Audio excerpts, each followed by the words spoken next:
Aloha, everyone. My name is Anderson Lay. I'm the artistic director for the Hawai'i International Film Festival, or HIFF for short. Thanks for coming to this live virtual panel with two of the stars from Finding Ohana.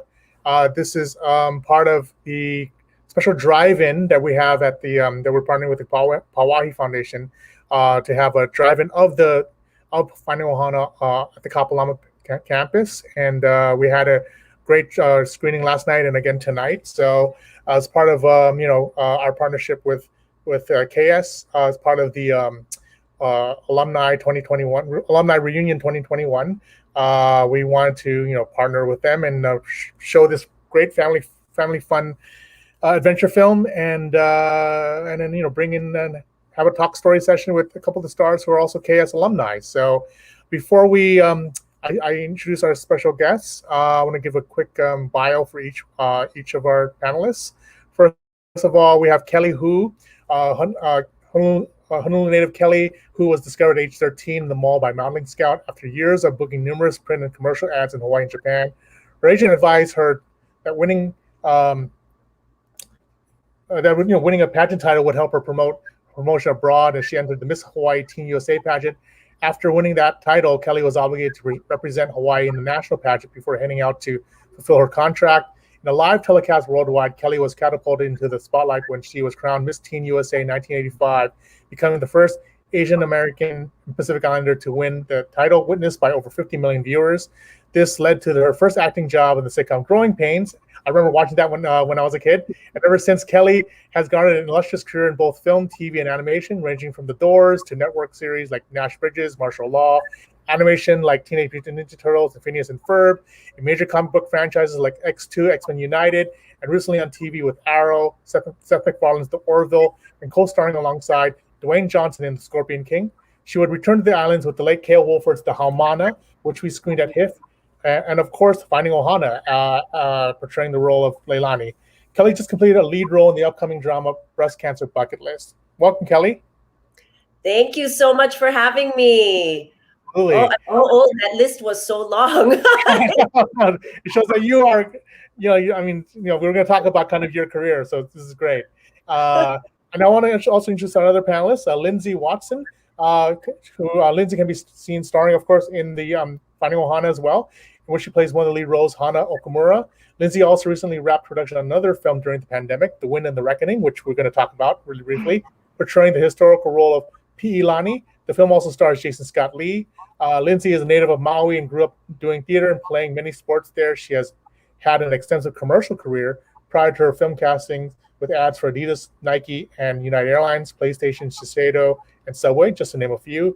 Lindsay firmly believes in Malama Aina and is passionate about preserving our lands and oceans. Welcome, Lindsay. Hello, thank you for having us. Absolutely. So, Lindsay, we did a Finding Ohana panel before when it dropped on Netflix back in January, and that was really fun. We had other cast members, also the director Jude Wang. It sounded like you guys had a great time making the film. But Kelly and Lindsay, I want to just why I invited you for this panel, because this is part of alumni reunion. So, and you both as alumni, I want to just talk about your kind of involvement with the film. Just talk about the story. Basically, how you got on board with the film, but also on the second half of this discussion, I want to talk about basically your career, especially for a lot of not only alumni but also students at KS right now, and see if they're interested, how kind of look at your kind of trajectory and how you got into kind of the entertainment industry. So it'd be great, but first of all, how about the casting process for this? So how did you guys both get involved? Maybe Kelly, you can start. Yeah, you go first, Kelly. I actually got an offer. I got a phone call from Jude Wang, who was a director, who I had just finished working on a TV pilot with called the Untitled Jessica Gao Project. And we had such a great time on that. And I remember going to dinner with her when we were doing that pilot, and she had mentioned Finding Ohana, but she wasn't quite able to give me the details or anything, but, she was asking, are you native Hawaiian? And, you're from Hawaii. She was asking me all these questions, I guess, sort of like making sure that she was not just casting somebody who seemed like they were from Hawaii.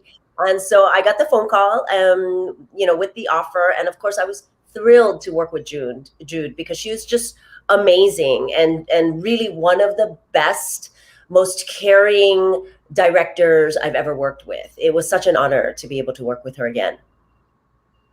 Yeah, Lindsay, how did you get involved?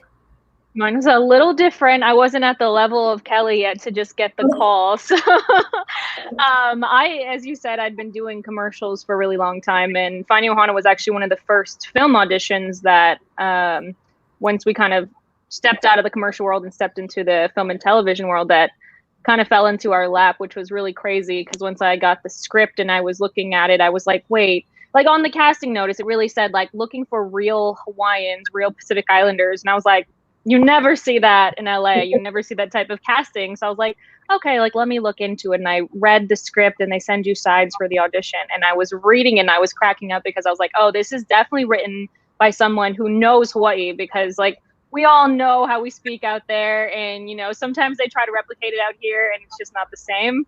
So we got the script, and then I went in, and our awesome casting director, Leslie Wu, we read, and I mean, I was probably in the room for 30 minutes with her, which is just not normal. You're like in and out, and we're talking story, we were hanging out, we were just like, she was like talking to me about the project, about Hawaii, about all kinds of things. And I was like, oh, maybe we should like audition now. She's like, oh, right.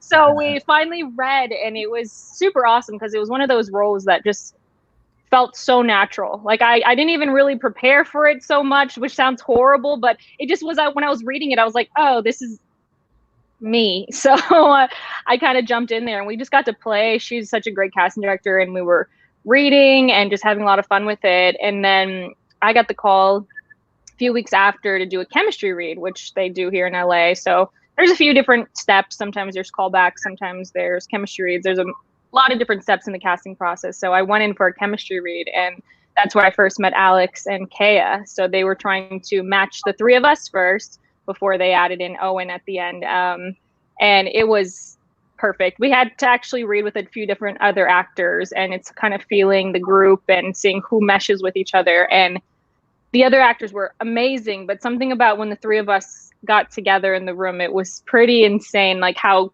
awesome we just melted together really quickly, and we were able to bounce off each other, and we're working really well.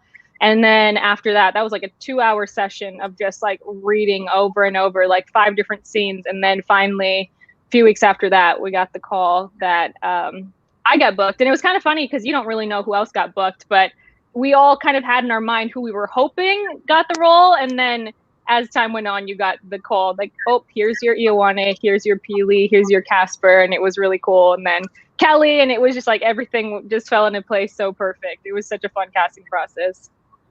I mean, Kelly, you talked about how, director Jude, you worked with her before, and how she was basically kind of fishing for, like, are you Hawaiian, Native Hawaiian, and whatnot? Do you feel like, I mean, this is also a question for Lindsay as well. Do you feel like they were being very mindful when it comes to casting, especially when it comes to, again, this is like, granted, it's a family adventure story, it's like, but at the same time, it really is rooted in Hawaiian culture and whatnot. So can you maybe talk about maybe Kelly, maybe how, I mean, because you have worked in the industry for many years, do you think this is definitely a paradigm shift when being more mindful when it comes to representation?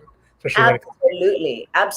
I think people are so much more aware now about, casting people who are of the right ethnicity, or, at least familiar with that ethnicity.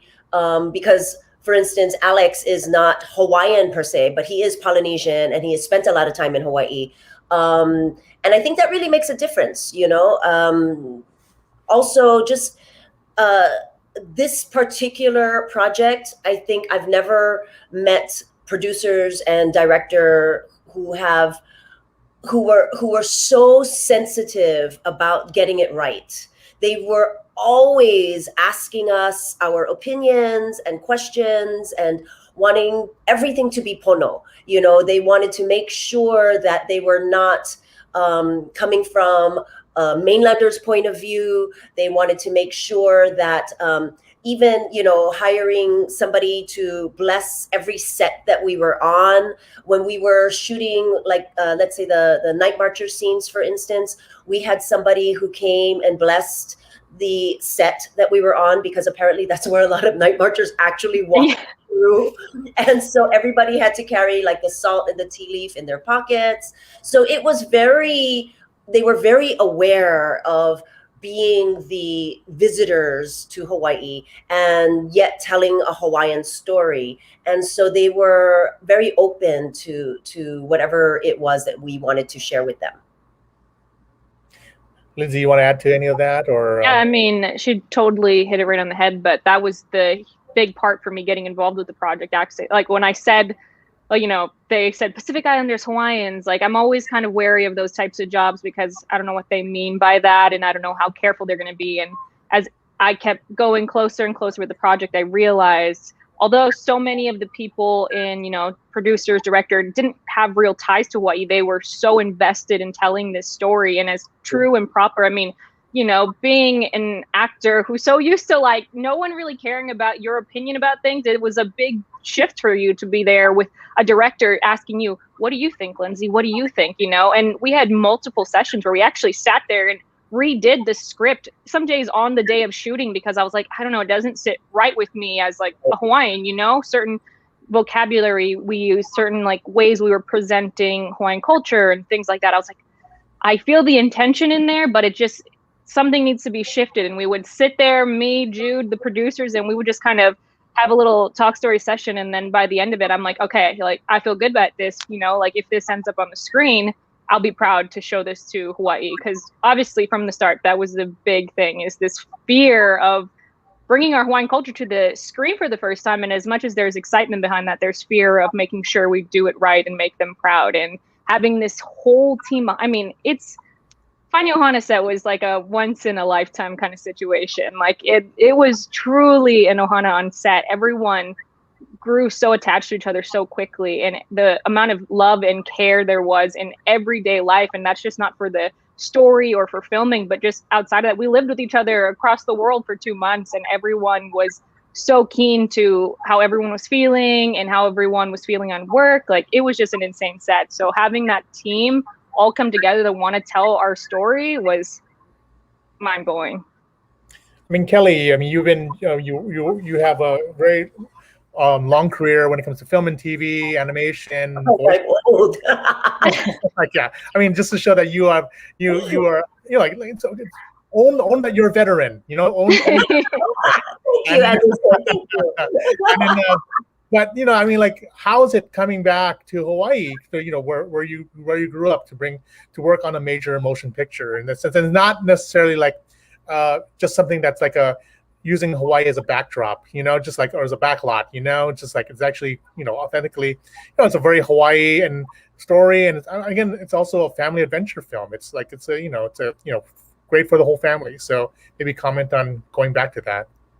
I've had the opportunity to work in Hawaii several times. I mean, I've worked on, of course, Hawaii Five-0, the Raven. Remember that Raven, and One West Waikiki. I mean, just so many projects that have come to Hawaii, and this one was by far the best, most sort of the set that was most full of aloha, because I feel like this project was so close to everyone's heart because it was starring actual Polynesians, and it was an actual Hawaiian story, and written, with so much care, and produced and directed with so much care for the culture, that I just felt like this one, more than any other project, just felt like there was more aloha on set, for sure. Yeah. And then Lindsay, you mentioned that, I mean, the whole cast and crew traveled, across the, other part of the world. And because the film was not only shot on Oahu, it was also shot in Thailand, right?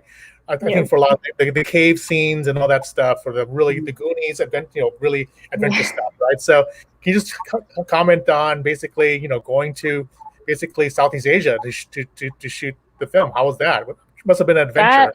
That was crazy. And a lot of people don't know this, but that was my first time out of the country, period. So like that being your first step, I was like, okay, I'm getting on a 15-hour flight. I'm like, I don't even know what that is. So it was pretty crazy to get there. But that was the big part for us, is when we got there, we're like, it's so similar to Hawaii, the culture, the people, even the like geography, the landscape of everything. It was super similar, which is why it was actually one of the big places they chose, you know, because it's so similar. We were standing in the forest at times and I'm like, you could tell me I'm on Oahu right now, I wouldn't know the difference. So, right.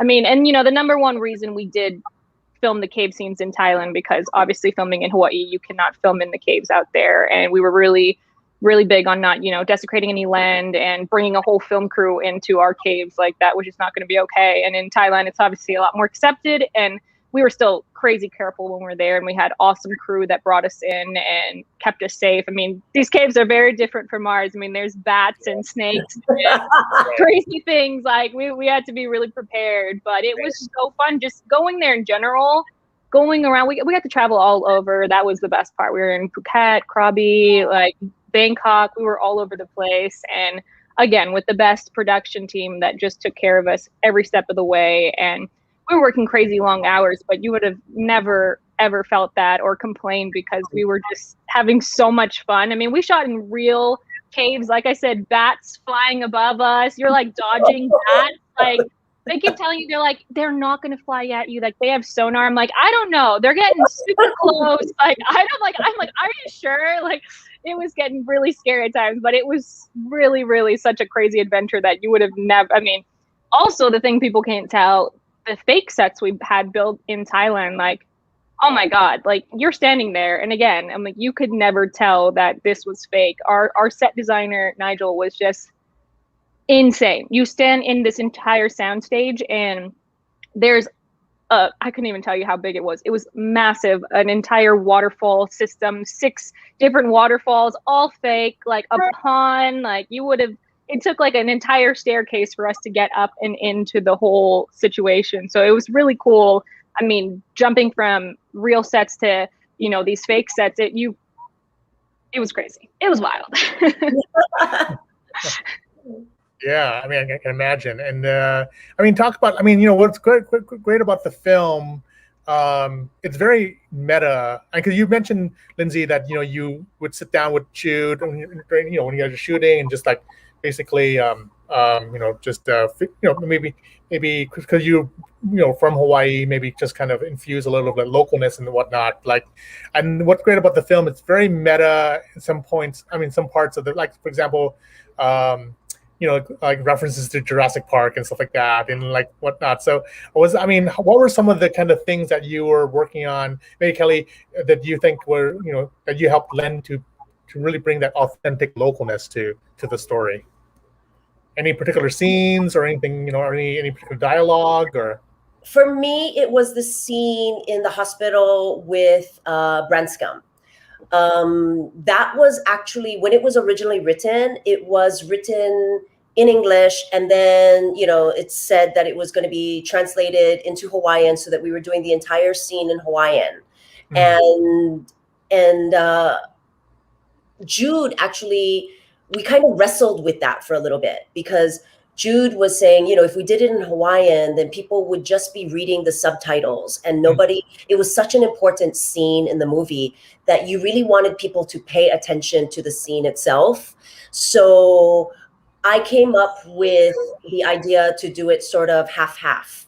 And so using some Hawaiian words mixed with English, so that people were able to kind of, you know, pay attention to the scene, and yet there was still some authenticity using the Hawaiian, you know, the ho'oponopono stuff, and I think it really worked. She was very open to it. You know, I gave sort of, you know, I wrote out the scene in the way I suggested, and that was how we ended up doing it.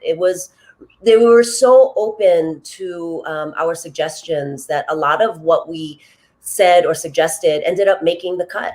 Yeah. Lindsay, how about you? Do you have any? Yeah, I mean, you know, it goes, and there are a few for me that actually didn't make the cut, because they had a list of like Hawaiian values and lessons and, you know, practices that they wanted it to make into the movie. And it was an idea of like fitting it in where they can. So there was a lot that Jude and I, we talked, you know, and she was like, you know, pono, or, you know, kuleana, like all these things that she was like, I love these ideas and I want to find ways where we can incorporate it so we can teach it. And Hana kind of plays the teacher throughout the movie, you know, where whenever a Hawaiian idea or word comes up, she's kind of there to give you the backstory on what it is. So we kind of talk through that, and we fit as many as we could. We filmed quite a bit actually, but you know, it's an idea of what they can fit. The movie was already 2 hours. If it was Jude's choice, it would have been a 4-hour movie. But you know, we had to pick and choose. But there were a handful of times, you know, we had one scene that was in the bioluminescent cave that we really kind of had to figure out. You know, it was a Hawaiian practice, but it was something that honestly a lot of current day Hawaiians probably wouldn't know, but it was like really, really ancient Hawaiians, like deep in the books, that she was educated from like a kumu somewhere. But I was just kind of, I told her, I was like, maybe we split the difference to find a way that, you know, modern Hawaiians would understand it a little more. Cause I'm like, even me being Hawaiian, I'm like, I can probably reach out to 10 of my Hawaiian friends, and I went to Hawaiian school, that none of them know about certain things, you know? So I'm like, maybe like finding things that are a little more that the modern day Hawaiians will relate and understand, you know, versus I'm like, cause we have thousands of practices and thousands of, you know, ideas that we live by, but some of them are ancient that haven't really carried over as current. So doing that and just kind of like talking through, you know, and it was kind of nice having my, you know, Hawaiian background as a thing. You know, I could talk to, like, Jude was very open, like, ask your grandma, ask, you know, like we would kind of talk through certain things, and we could just have that kind of dialogue before with other Hawaiians, because me as an individual Hawaiian can think something, but, you know, if I kind of bring through a handful of Hawaiians and we all kind of talk it through, we're like, oh, you know, there's multiple opinions here. What can please everyone? Because again, that was at the end of the day, we wanted to just make sure we were doing right by as many people as possible. You know, we weren't going to be perfect and we weren't going to please everyone, but we wanted to do as best as we could and know that everyone could understand that we were coming with a really good heart behind just wanting to share the story and sharing, you know, Hawaii. This is the first time bringing Hawaii and the Hawaiian culture to a big screen like this, a platform like this. So it was pretty big weight on our shoulders to make sure we were doing the best job we can. But like I said, with Jude, she was amazing. I mean, I don't think we could have asked for a better director to have such an open heart to something. You know, our culture is very special and fragile to us. You know, we get very sensitive if we feel like someone's coming in trying to tell the story and not doing it the right way. So it was nice that she wasn't fighting that or trying to, you know, be like, I'm the director, it's my choice. She was like, nope, this is your story. I'm just here to help. So what can I do? So it was awesome. Yeah, it's a great. I mean, if I were to make a quick announcement, like, you know, this is a live panel, and you know, we are going to. If you want to have any questions, ask any questions to Kelly or Lindsay, you know, you can just drop it in the, you know, on the Facebook. If you're watching on Facebook, just put it in the comments, or on YouTube as well, and then we'll read it. You know, at the you know, about 20 minutes. So, you know, so we'll still keep talking story.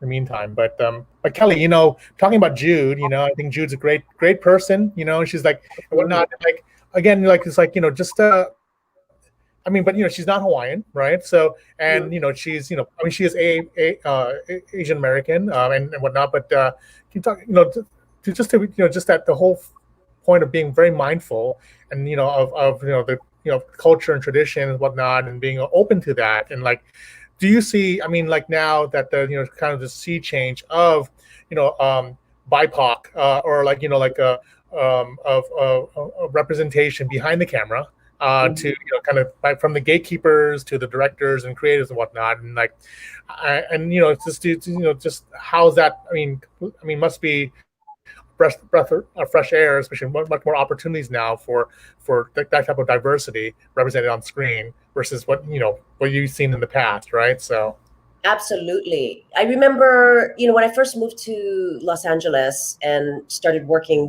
over 30 years ago now. It's like, I think 34, 35 years ago. It was rare to see somebody, you know, another Asian American or Pacific Islander, you know, on camera or even behind the camera. It was always so exciting when I would find out that somebody was from Hawaii. You know, I would like run up to them and like talk to them and, you know, try to make that connection. And so of course, now there's so many more young actors and filmmakers coming out of Hawaii or Asian American. It's a whole different world, and definitely a lot more opportunity. And I think right now, there's so much more awareness, right, of the lack of diversity that's been happening in the past, that people are really trying to compensate and trying to bring in and educate and mentor other AAPIs, and it's great. It's really one step in the right direction for sure, and I think it's happening. I think it's we've got some ways to go, because this is not just like a one day and everything is going to change. It's a long process, right? And we also need to make sure that we, like HIFF is giving opportunities and education, helping to set up the people in Hawaii, filmmakers and stuff, for success, right? We don't want to just throw them out there just because they're Polynesian and give them all these opportunities, and then of course not have them prepared. So yeah, it's important that when given these opportunities, that these young filmmakers and actors and whatnot are prepared for these opportunities. So yes, thank you to HIFF and all these other mentors that are helping that. Absolutely. Thank you, Kelly. Lindsay, I mean, like, this is like, your first major film role, right? And I mean, it's, just to portray a local girl, which is great, but it's also, it's a family adventure film. It's very physical. Like, it's like, talk about the stunt work and, like jumping off waterfalls and stuff like that. That was something from the start that I actually wasn't aware of, but funny enough, it was always something that I wanted to do. I read the story, but I don't think I kind of grasped the severity of some of the stunts we were going to do. So getting into it, actually in the very, very beginning of rehearsals, we had a first week in LA with me, Jude, Kea, Alex, and Owen. And it was just this icebreaker week that Jude wanted to set up to kind of, have us blend, hang out, and then learn more about her directing style, how she was going to want us to work, ideas she had, and then just really, like I said, an icebreaker. But it was also kind of a test of our physical abilities, because we were doing like a big thing she warned us about is that we're going to do water work and we're going to have to hold our breath underwater and things. So we were practicing, like we went into her neighbor's pool and we're like holding our breath underwater. We did rock climbing, which was my first time I ever did that. And I'm like deadly afraid of heights. Finding Ohana is like the thing that made me not be so afraid of heights anymore. I literally couldn't be. I had to like rock climb and be up on cliff edges and jump off of huge rock. Like, it was insane. So it was really in those scenes. No. That's what I always tell people. Like, when you see me on the ledge, like me and Alex, like going across, the whole thing is that we're actually in a real cave, like 20 feet up off the ground. There were like just boxes and pads and foam below us, and we were harnessing against a real wall. But I'm like, we were high up. And then cut to the biggest one of all is when they built the waterfall scene, and we were 45 feet in the air in a harness, just hanging there, and they would drop us all the way down to the water. So it was like crazy things. Like I said, we were having to jump. That actual jump that we do, like where we cross in the cave after we sing, like we had to actually jump over. It's like a 20-foot fall down again. I mean, they, again, all safety pads and everything, but we were really going for it. I was waking up with bruises every day, because I'm just like, I'm going. They're like, you want pads? I'm like, no pads. And they're like, oh my God. Alex and I actually got to do one of our very own like legitimate stunts, where they had our stunt doubles there, and they would have preferred that they did it just for safety wise. But me and Alex were like, we got this, like, don't worry about it. So it's that scene where Alex and I are right before we fall into the cave. So I'm like sitting on his back, and we're reaching, trying to grab the kids, and it's all in a fake cave, and it's a whole like device that literally mechanical, they shoot you and it flips down like 5 feet into a pad. And I know it doesn't sound dramatic, but like we sounded really confident until we got into the position, and they were like, okay, like they talked us through the whole thing, and I got in his back, and I was like, actually, I don't know about this anymore. I really don't know about this. They called action. I know, literally, they called action. So any scream or like fear you saw on my face, again, real. And like we had to get tossed down there, but we were going. Alex, I will say, did a lot of his stunts, even some of the really high jumping ones, because we were jumping 10, 20 feet off into the water ponds. Like, we were swimming in real ponds with like fish eating our legs, like same water that there's like snakes and like, I don't know if they were like jungles of yeah, Thailand. yeah, no, where they were like, actually I saw one. I don't know what it's like a Komodo dragon, essentially, like massive, like 4 feet long, swimming in the pond below us. I was like, that must have been in our pond before it went down into that pond. So it was like, it was no joke for us that we were just getting pushed to our limits, but we loved it. I mean, we would go home at the end of the day, like in the vans, like die, like dead.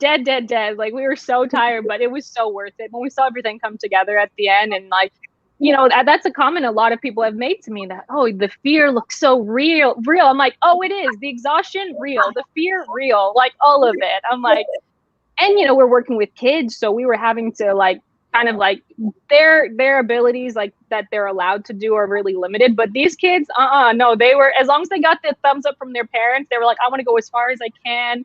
They were trying to jump at 15 feet into the water. We're like, no, relax. No, you have stunt doubles for that. Yeah, we're like, you have stunt doubles for that. Relax. Well, It was Kayla's crazy. a dancer. She's a dancer. She had just come off a tour with like J-Lo, and so, and you know, she's super athletic. So I'm sure she was like willing to do everything. Oh, she was so daring, both of them. And Casper, Owen too. They were both just like, as long as one said it, the other one wanted to do it. They were like, oh, she's doing it, I'm doing it. He's doing it, I'm doing it. I'm like, oh my God. So did you overcome your fear of heights, Lindsay? You know what? Not 100%, but let's say we're there like 75%. And that's impressive because I went my whole life, like I would cry if I got near the edge of a cliff, like, And growing up in Hawaii, we have a lot of that. Like in Lahaina, you're like driving around the Pali and I would be like, I'm going to cry. Like, so for me getting into that, I think what took it is like the point that I was like, I have to do this. Like, this is my job. I've never had that moment. I never had the fear of like, oh, this is my job, I have to do it. And when I got there and they're like, you're gonna rock climb and you're gonna do this, I go, okay, I'm gonna do it. Like, seeing at the same time, like they really were like, they're like, surprise, you're doing all of it. I was like, okay, I'm game. I mean, Kelly, I mean, I mean, as an actor, especially, you have to learn in your repertoire, stage fighting and stunt work, and you've been in several action movies.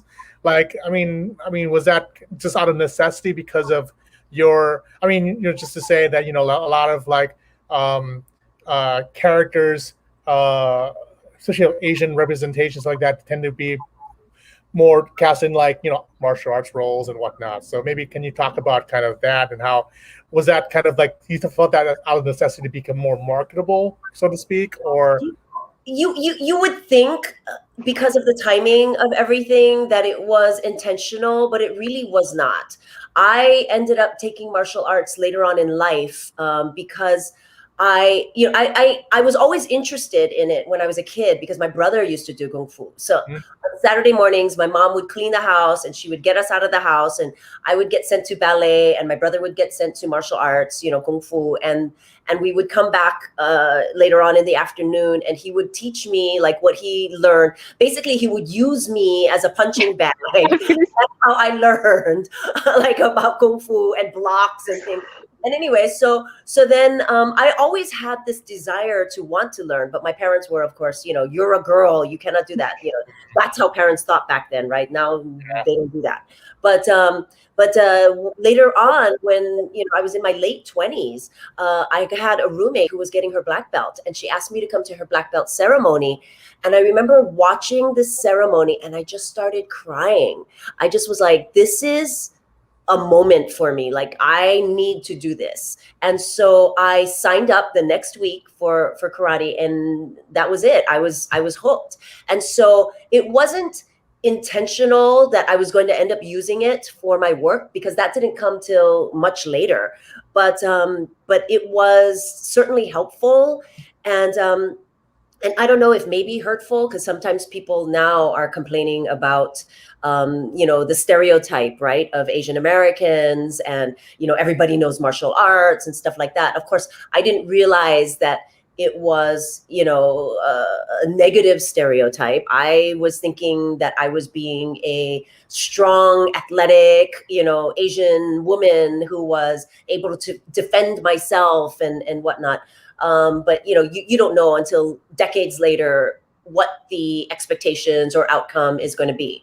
So anyway, but I was very lucky to be able to use all of this martial arts in my career, and especially on martial law with Sammo Hung, when it was all about using martial arts. And I got to work with some of the most amazing stunt men and choreographers from Hong Kong, and of course fighting with Sammo, who was Jackie Chan's big brother growing up. And it was just it was a fun time, and really unintentional, but just ended up being sort of such an important part of my career. Yeah, absolutely. Maybe you can, now this is a good way to transition to basically being a alumnus of Kamehameha Schools. Like, it's like, how did you, going to school at Kamehameha, did you feel like, kind of, were you always interested in the arts and acting, theater, dance? I mean, there's the song contest, of course, and whatnot. And I know, Lindsay, you do music as well. And like, it's like, how was it, going to Kamehameha kind of like imbued you to actually decide to kind of like, okay, I'm going to jump into the fray and go into entertainment? I was always interested in acting. And I didn't think that it was going to be possible to make a career out of it. Coming from Hawaii, sometimes you just feel like you're stuck in the middle of the Pacific, especially back then, right? In the 80s when, I was still in school. It just seemed like such a far off land, going to the mainland and trying to do this acting thing felt like it was just out of this, like a pipe dream. But I took drama every semester for 4 years, 8 semesters of drama, mostly because I wanted the easy A, but also because it was, Mr. Bertino, who I have to credit with, he was my teacher for 4 years. And when I moved to Los Angeles, all I was armed with was 4 years of drama, class from Mr. Bertino. And it was enough to help launch me into an acting career. I didn't get to have any other kind of schooling. I mean, I don't, in Hawaii, I don't know what it's like now, but in Hawaii, there was no such thing as, a school of the arts or, acting classes that you could take on the side, and so it was really just what I had learned from Kamehameha Schools, from that drama program, that I was able to launch into this acting career. And so very, very grateful to Kamehameha and Mr. Bertino for everything that I was able to learn. And he was a great teacher, a great mentor. He taught not only about acting, but he, as an actor himself, auditioning and going through the process and doing, parts on Magnum and stuff like that. He also gave us insight about what it was like to be a working actor, the auditioning process, and what it was like to be on set, and what was expected in the audition, and all of that kind of stuff that you don't normally get in an acting school. And so yeah, it was really, really valuable for me. Oh, Lindsay, I mean, on Maui, right? You went to yeah. So how was that for you? Yeah, I mean, Kelly nailed the word. It was a pipe dream. Like, that's what it feels like when you live on an island. It's just like, it sounds so cool. And I was one of those, my parents can back me up on that from the time I was like 10 years old, maybe younger, that's what I wanted to do. Like, they didn't even know, like, where did you get this desire? Like, my siblings played sports. I played sports too, and I always did both, but it wasn't until I got to high school that I really kind of had the ability to finally join the drama program and do it. Like, I was always so heavy in sports, and I knew I wanted to do it, and I used to do all this research online and like, like, what can I do, like acting things. And it was just because there was nothing in Hawaii. There was nothing that I had tangible there that I could use, any programs. I mean, MAPA was like on the come up, but still like not there. And then I got to high school, and then that's where I joined the drama class too. And then I saw that they had the musical, and I was like, I'm just gonna try. And I didn't tell anyone. I just went and didn't tell my parents, nobody. And I went to the audition, and I performed. I did it, and I was the only freshman in my entire class to get into the musical. Like I like casually went home and told my parents, like, yeah, like, so I'm gonna be in the musical. They're like, what? Like, what do you mean? Like, I was like, yeah, I auditioned. Like, they were so shocked about the whole process, but it wouldn't have been. I have to tell people though that I remember meeting your father, and he said, we didn't even know that Lindsay could do any of this. Yeah. We didn't know that she could act. We didn't know that she could sing. It was like everything came out of nowhere. That's their favorite thing, that they were literally like, you just went and did it. Like, you signed up. Like, what did you have to, did you have to do a scene? I was like, yeah. They're like, and you sang a song? I'm like, yeah.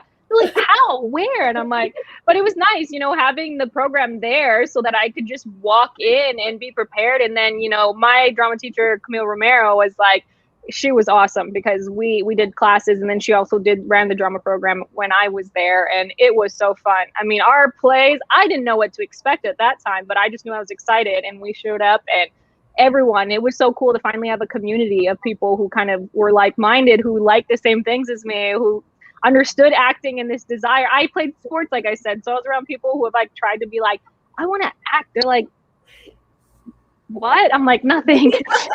Nothing, forget it. And singing was something I always wanted to do, but I just never. I did choir, obviously, in Kamehameha also, so I did that for a long time, which I really liked, because that was where all my kind of classical training came from, where I learned all my basics, and it helped guide for singing. But like Kelly said, there was really no options outside of school, so having school there was huge for me. And then going through that program and having all these resources, and then it came to senior year, when it came to that time of going to college, and I was like, everyone else was knew what they were doing about these regular things they wanted to do and go to college, and I was like, I know this sounds crazy, but I want to act. I know it sounds pretty wild, but I kept talking to our counselors, because I was like, I mean, there are acting schools, but I don't even really want to do that. An acting college, I was like, I just kind of want to go. And so I worked with them, and I actually ended up applying to a handful of acting schools and got accepted. I went in audition and got accepted to a few.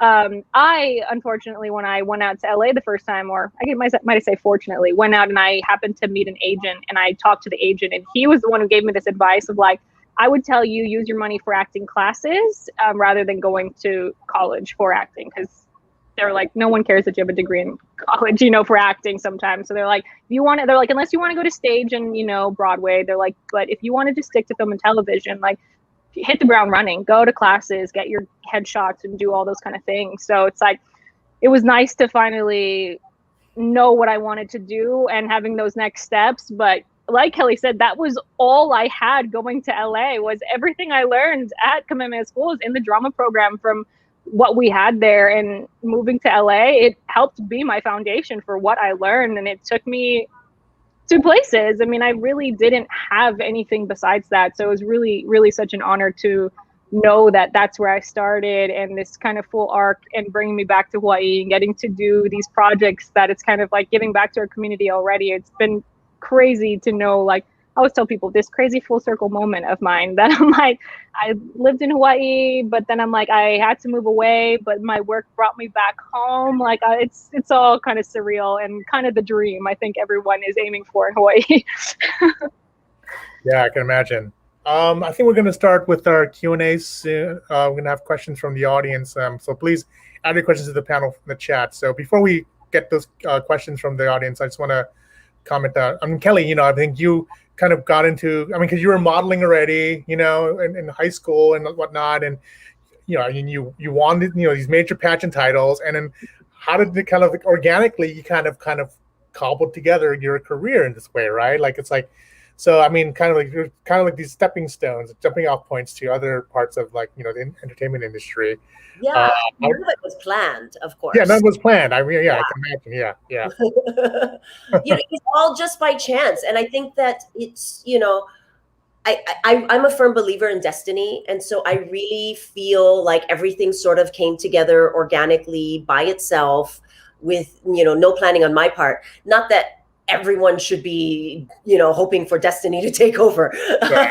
But I think when I look back, there were so many things in my life that I was doing that was preparing myself for these moments that I didn't realize was preparation until I look back and I thought, oh, okay, yes, that totally made sense. I was in all of these classes in ballet and tap and jazz. I was, of course, never going to be a dancer, but it gave me a confidence, to be on stage in front of camera, all the modeling and commercials. I just loved doing it. I just loved, being in front of the camera and having fun doing all these commercials. I spent my first 15 years in Los Angeles, like the commercial queen. I mean, I just made a great living on just doing like modeling and commercials and little guest starring roles here and there. And I was so happy with just that life. If I never got on a series, I think I would have been okay.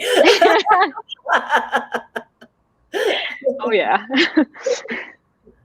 But I'm so impressed that Lindsay, even though, she didn't have like the big pageant and all of that, was still brave enough to move to Los Angeles, because that is a big step, especially coming from Maui, right? To move to this big city where you don't know anybody and just, and I think that the reason why I was able to do it was because I was just too young to realize that it was hard.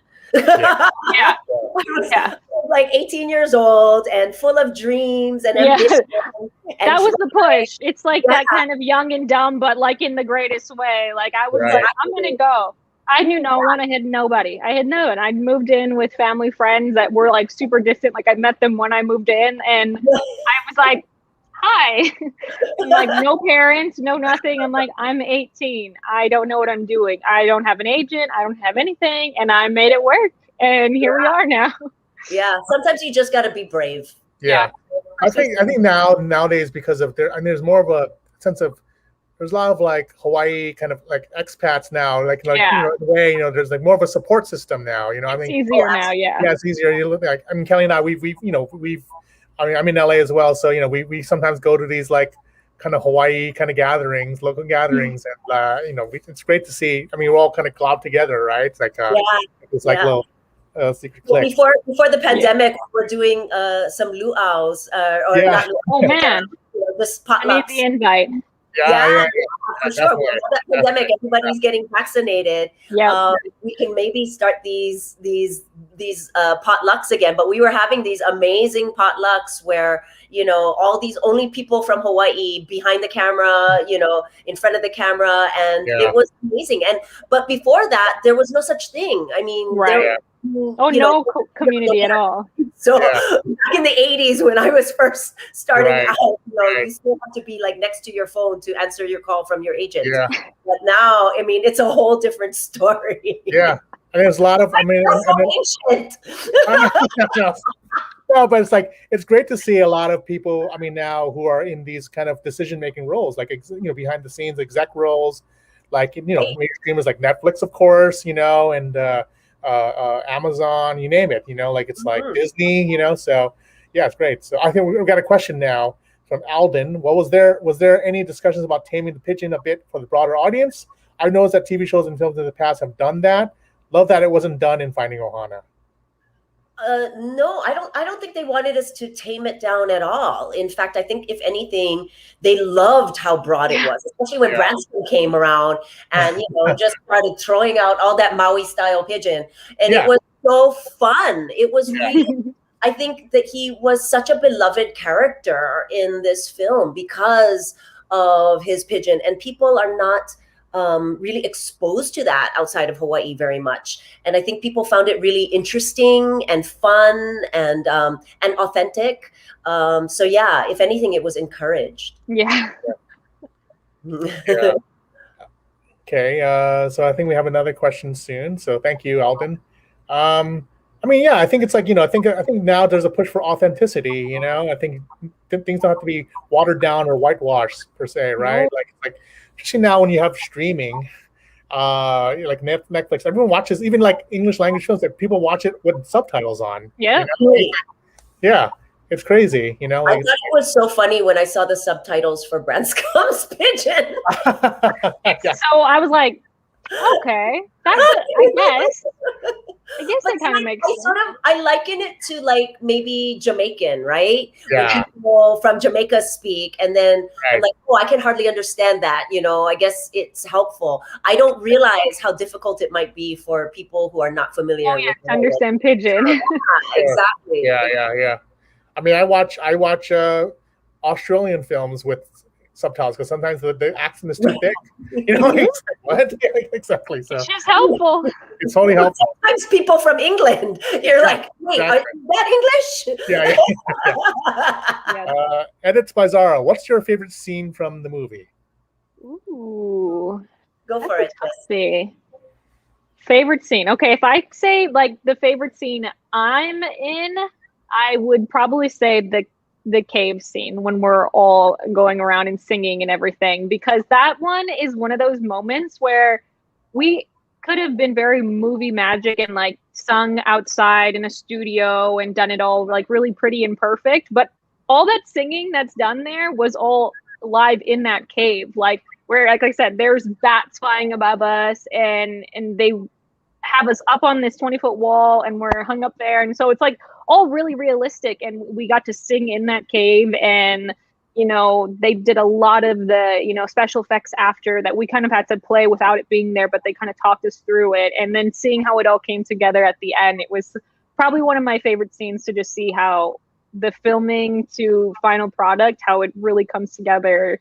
Everyone has a role there that really adds up, and I'm like, oh, because of this, like, look how cool this scene looks like. But if I have to say the scene I'm not in, it's this scene in the boat shed where you family come together. It's just so cinematic and it's so beautiful. And even though I was there right behind the camera, I still cry every time I watch it. Like, it just gets me every time. Mine too. I was gonna say that one too. That scene, it was just so heartfelt and beautiful. And I have to say, the costumes were amazing. I mean, I had a friend come to set that day and saw all of these warriors, all of these night marchers in their costumes. And he was like, wow, this looks like Game of Thrones Hawaii. Like, this is amazing. Game of Thrones Hawaii, I like that. Yeah, and it was just so beautiful and heartfelt and gorgeous. It was definitely my favorite scene. Mm-hmm. Cool.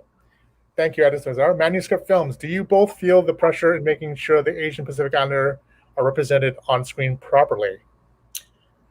I think being Asian and Polynesian, you have that sort of weight on your shoulders from day one, right? Just wanting to represent the islands, represent your culture, represent, your ethnicity in the best light possible. And I feel like in the past, there were so few opportunities for us, in whether Pacific Islander or Asian American, that when there was a project that came around, it was like you prayed so hard that it did well, because if it didn't, it would be like an excuse for the gatekeepers, in Hollywood to say, well, that didn't work. So, Asian films don't sell. Yeah.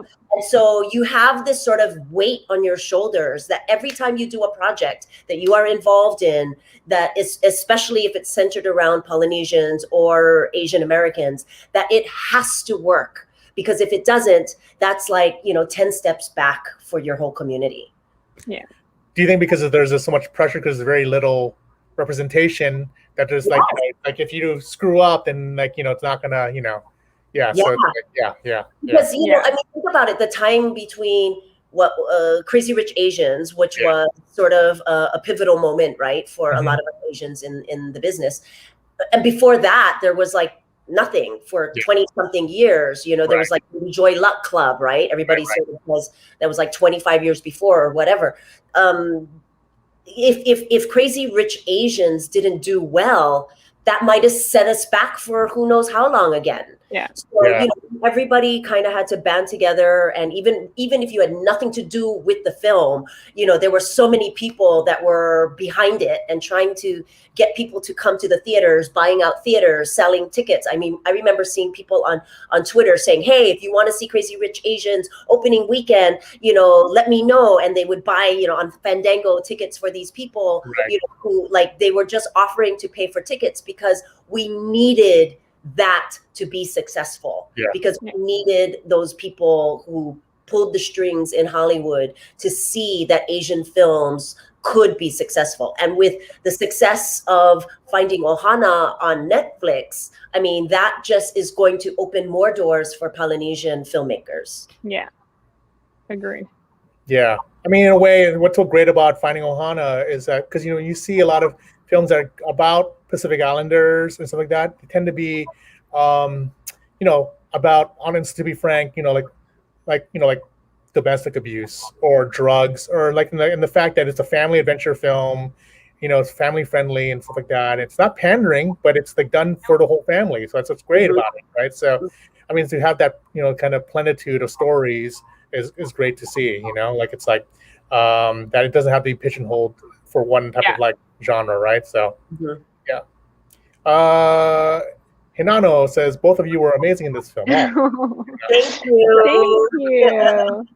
Yeah. It's great to have so much support from people in, you know, the Hawaiian community.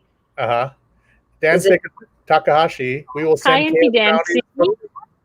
We will send KS brownies for the next KS potluck in LA. Oh, you better. Howley brownies too, please. Oh wait, you cannot call that anymore. Yeah, what do they call it now? Butterscotch brownies, I think they call it now, right? Oh, really? Hi, Auntie Dancy.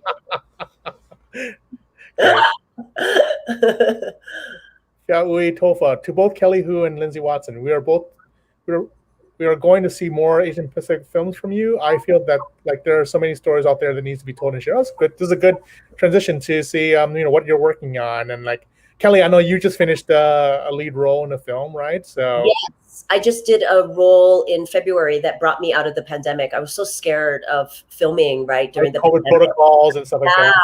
And so I remember getting a call from my agents saying, you know, we have a script. I said, I'm not ready. I'm not ready to work. And they said, just read it and then you can pass, you know, but just read it first. And if it, you know, if you want to pass, you pass. So I was like, okay, I hope it's junk, so I can just easy pass, right? And I read the script, and the first 10 pages, I was like, oh, shoots, it's good. It's like, it's good. It's a good role. I have to do this. You know, I don't often get offered roles that are the lead role in a dramatic script that has nothing to do with, you know, martial arts or action or whatever. This was all about a woman's journey, you know, through her life and breast cancer and whatnot. And so, yeah, it was an awesome project to be able to work on. Got me out of COVID, and so proud. I can't wait till it comes out. I think it's not going to be out until October, which is Breast Cancer Awareness Month. So it'll be a while before it comes out. And then Lindsay, I mean, talking about COVID protocols, you know, you're a film that you worked on. Can you talk about a film that actually brought you back to Hawaii, specifically Big Island, right? Hawaii Island. So can you talk about your project? That one was right in the prime of COVID, so it's pretty crazy. We were, I mean, they couldn't have been a better setup, though. We were literally on like the north tip of the Big Island on a 55-acre lot that is owned by this couple that they have like a resort there. So we stayed at the resort. Everyone who was casted in the movie and working on the crew, we lived in a bubble. So you couldn't leave, you couldn't go. We had everyone in there. We got tested 3 times a week. You had to get tested before you came in to the bubble. And we successfully filmed this entire month with no COVID cases. So it was a big success for us. But because of that, they kind of had to pare down the script a little. It's a big action movie based on a true Hawaiian story that I feel like a lot of people are going to be shocked to hear this story because it's not widely known through Hawaii. So it's a really, really awesome story. But original script was much bigger and lots more action. But because of COVID and restrictions, we kind of had to really pare down the script and bring it down to kind of the heart of it. So it kind of gave us a lot of moments as actors to have these deep, beautiful scenes. And a big part of the movie, which is going to be exciting to see, is that we speak Olelo Hawaii in most of it. So it'll be a big one for me. You know, I had my basics of Hawaiian that I learned through Kamehameha, but getting this script and then realizing that they want to film most of it in Hawaiian was going to be a huge thing for me. And it was scary. And again, you know, that's another one of those of making sure I do the language justice and, you know, making sure I'm making everyone proud. But Jason and I, we both kind of saw it as a big opportunity as an actor, you know, to take on something that is a big part of us that we probably would have never had a chance to do in our life. And we had kumus that we each had our individual that we did hours and hours and hours and hours of sessions. And they were there on set every single day with us, headsets in, every single line. So this was a movie times 100 for us, because you have to learn your lines, you have to do scenes, but having to learn it in another language that you're not fluent in was really crazy for us. So the whole movie came together, and lots of, like I said, lots of fun action scenes, and we had a great time. And I'm just excited to see when this one comes out. But we don't have a release date yet, but the whole movie, I think is going to be well perceived in Hawaii, because again, we don't have a lot of films with the Hawaiian language, you know, on screen. So having a modern film with such heart and passion and telling this Hawaiian story that a lot of people don't know is a true story, the story of Ko'olau, it's going to be awesome. And then I think a lot of Hawaiians will feel a lot of pride seeing the Hawaiian language. And we're hoping that it almost like sparks this wave that a lot more people want to learn the Hawaiian language, you know. I've always had the desire, but again, it's kind of like the heights thing. It's like, not so it's your job that I'm like, you're pushed to learn. And we were working our butts off to learn and make sure we were doing a good job. I mean, Jason and I we were stressed, but it was all worth it at the end, because like I said, it's going to be cool to know that we are part of preserving the language, you know, in film and television, to know that it's going to be out there. And hopefully, again, kind of like a Finding Ohana thing, where it reaches audiences across the world that we never would have thought, and, you know, spark interest and just sharing the culture again with more people that we would have never had a chance to. Yeah. So great, right? Like sharing like the culture instead of just like tourist. Yeah. You know, I think people are gonna be very surprised when they see that kind of stuff.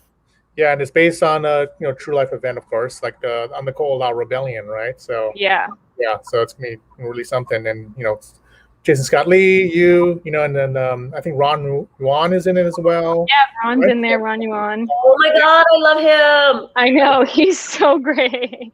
They were also fun. Again, we all had to live together for a month in this bubble, and lucky you. Like no Wi-Fi, no cell service, like very little, if anything. So we were hanging by the pool, we were walking, like we did hikes around this property. I mean, it was pretty fun. We would just, I mean, honestly, most of our time we sat in the courtyard and just talked story for hours and hours. And there's extensive makeup and things, this is in the time of leprosy. So there was a lot of leprosy that was getting done daily. And it was kind of cool because our hair and makeup was right there in the courtyard. So you could sit there and get your hair and makeup done, and you're hanging out with everyone right there. View of the ocean. It was insane. I mean, it was such a blessing to be able to be out there and film again. It was really scary during the time of COVID to film, but like summer, right? Yeah, it was right at the tail end of summer. It was like September into October, and I actually was out there the longest because I was one of the main people coming out from LA early on. So I had to do 2-week quarantine. So I flew to Big Island. I had 2-week quarantine. Luckily, the director David, who was just amazing, they have this little property near that I just lived in a house for 2 weeks, and they dropped me groceries on my balcony, and they were like, okay, see you in 2 weeks. So it's pretty crazy. And then, testing to get into the bubble, and then being in there and 3 times a week, we were just tested. I was like, didn't we just test? But okay, we're testing again. Like we're going like back to back to back. And again, whatever works to make sure we had a safe set, that was what happened. And it was amazing. I mean, it must have been like either like camp or commune in a way, because you guys were living together and working all day. It was literally like camping for a month, because like I said, every night we do campfires, and then it's like we just go around on like one of their little carts and collect wood around the property. Luckily, there were a few people that they had that worked at the property that were super awesome, and they would like help us build campfires, like someone had drums, someone had a guitar. Like we would just hang out for hours. It was a whole moment. Like with no phones or anything. No, yeah, so it was just. I love it. It was an experience, like one of those where I would hope everyone gets to do something like that one day. And like I said, we're filming on the same property, so it's like I'm 5 minutes, so not even 5 seconds away from hair and makeup. So I'd get out of my bungalow, I'd go right to hair and makeup, and then I would go, okay, I'm gonna walk 5 minutes down the grass hill, and there I'm at set. And then I go, okay, I'm wrapped. Go back up, go back home. Like normally you're getting a van and you're having to go all in. Like now I'm like, and this was sacred land too. That was a crazy part. And, a lot of these were like, like they would point out like, oh, this was Kamehameha's boathouse where he would come in. And same thing, we were everywhere we were going had to be blessed. Like, I mean, heavily blessed because we were in very sacred land. Like they were like, let's be extra careful. And we filmed during the night a few times, quite a bit. So, and like in the places where the water used to flow, where Kamehameha and such would come through. So they were like, we're going to really bless this set and be very careful. I'm like, please. I'm like, thank you. I live here too. That's why. So please. Yeah. Well, it's very exciting. I mean, Kelly, Breast Cancer Bucket List is the name of the film, right? Yes. And hopefully it'll come out by the end of the year. We'll see. And then Lindsay, The Wind and the Reckoning, right, is the title. Hopefully by the end of the year too. Yeah. I'm actually going to see it soon, actually. So, yay. Yeah, so like, yeah. But just like, I mean, I think we're time to close the this panel. But I think maybe any last words about, I mean, maybe to to alumni or maybe to kind of students still in at KS. Like, can you just talk about kind of like what any lasting like words of encouragement? If people are, any of them are interested in entering entertainment. So fire away. Don't be scared. Don't be scared. Be brave. Have courage. Do not fear failure, because if you want to be an actor or director or writer, you're going to hear a lot of no's before the first yes, and then a lot of no's throughout your entire career. Do not let that faze you. Just keep on, trying and keep on working on yourself and your craft and make Hawaii proud. Yeah. I always tell people the same thing. Just do it. Just do it. I mean, because that's the biggest thing when you're living on an island. And I know that, it seems so far away and seems so scary and leaving your family and leaving everything but I always tell people home will always be there. So if you want to just go out there, try it. Just go out and try it. At least so at the end of the day, you can say you tried and you gave it your best shot and you got to experience something and it wasn't right for you, then go back home. But most of you will probably be like us and you come out here and you love it and you fall into this community that you love and it's a grind. It really is. There's a hustle, there's a grind. It takes a lot of dedication and I'm always really honest with people. It's not perfect and it's not always pretty. And yes, like Kelly says, you're going to see a lot of no's, more no's than anything else. But that as long as this is what your passion is and what you're wanting in life and what makes you happy, that's all that matters. Because I've encountered a whole lot of no's, but I'm never question. I never waver my thought process that I want to be here, that this is what makes me happy at the end of the day. And you know what? Eventually it works out. Sometimes it's fast, sometimes it takes a while, but it works out and you get to do what you love and you don't ever have to sit there thinking you never tried. So just go. It's really not that bad. Look at us. We're doing okay. Come join our potluck. Yeah. I mean, and I think now because there is more. I think there's more of a community, at least in LA that I know of, right? So it's great. So I think there's a lot more. There's a bigger support system, versus like years ago and stuff like that. So, okay. Well, on that note, thank you so much, Kelly and Lindsay, for joining this panel. We're very proud of you. I'm sure you're Aloha, Lindsay and Kelly. There you go. And then getting a lot of also comments saying they love, one of her favorite films is Surf Ninjas, Kelly. So yes. Absolutely. I was thinking about all of that Surf Ninjas, my experience in Thailand when you were talking about your Thailand. Surf Ninjas. There you go. Oh my God. Mahalos so much. Yeah. Thank you again. We're partnering with Pauahi Foundation to show Finding Ohana on campus at the Kapalama campus, and we played it last night, and we're playing it again tonight, and we're actually playing it with two other short films made by Native Hawaiian filmmakers as well, Hawaiian Soul, amazing. and also this is the way we rise. So both films are great. Wow. Feeding Finding Ohana. So I believe it's sold out already. So but I think you can see Finding Ohana on Netflix. Yes. Yay. Watch it over. Give us over again. Yeah. Replay. Yes. More views can ensure a sequel, right, guys? There we go. Yeah. More views, more reviews. Keep going for it. Exactly. So on that note, thank you again, and we hope to see your films maybe in the festival. Yes. And so we'll be in touch. So thank you again for everyone for joining us. And if you want to know more about the Hawai'i International Film Festival, just go to our website at HIFF.org for all the information you need. Thank you again, and we'll see you soon. Thank you. Bye. Thank you. Bye. Bye.